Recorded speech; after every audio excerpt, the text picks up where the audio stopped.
காலையில் 6 மணி போல் தாங்க இந்த வீடியோ எடுக்க ஸ்டார்ட் பண்ணேன்.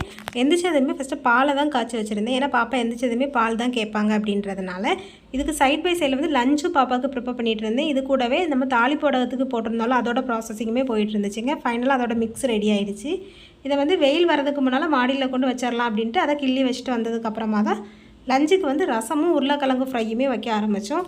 ஸ்நாக்ஸுக்கு வந்து பாப்பாவுக்கு முறுக்கு தான் கேட்டிருந்தாங்க, அதுதான் வச்சு கொடுத்துருந்தேன். பிரேக்ஃபாஸ்ட்டுக்கு வந்து இட்லியும் சாம்பாரும் வச்சு சாப்பாடு கொடுத்துட்டு ஸ்கூலில் கொண்டு விட்டுட்டு வந்தாச்சுங்க. அப்புறமா வீட்டில் வந்து கொஞ்சம் க்ளீனிங் வேலை இருந்தது, அதை தான் செஞ்சுட்டு இருந்தேன். இது கூடவே கொஞ்சமாக சர்பத் போட்டு குடிச்சிட்டு தான் வேலையை கண்டினியூ பண்ணிகிட்டு இருந்தேங்க. மத்தியானம் லஞ்சுக்கு வந்து நேற்று வச்சுருந்து தாளிப்படகம்லாம் போட்டிருந்தேன், புளிக்குழம்பு கொஞ்சமாக இருந்துச்சு. அப்புறம் காலையில் பாப்பாவுக்கு வச்சுருந்த சாதமும் கொஞ்சமாக இருந்துச்சு. இந்த ரெண்டையுமே காலையிலேயே நல்லா மிக்ஸ் பண்ணி வச்சுட்டேங்க, மத்தியானம் சாப்பிட்றதுக்கு சூப்பராக இருக்கும் அப்படின்றதுக்காக. சைட் டிஷ்ஷுக்கு அப்பளம் வச்சு சாப்பிட்டு முடிச்சாச்சுங்க. நம்ம வந்து நேற்று போட்டிருந்த கூழ் வத்தல் வந்து இன்றைக்கி சூப்பராகவே ரெடி ஆகிடுச்சுங்க. இந்த கூழ் வத்தலில் வந்து நம்ம சின்ன வெங்காயம், பச்சை மிளகாய் எல்லாம் சேர்த்து தான் ரெடி பண்ணி வச்சுருந்தோம்.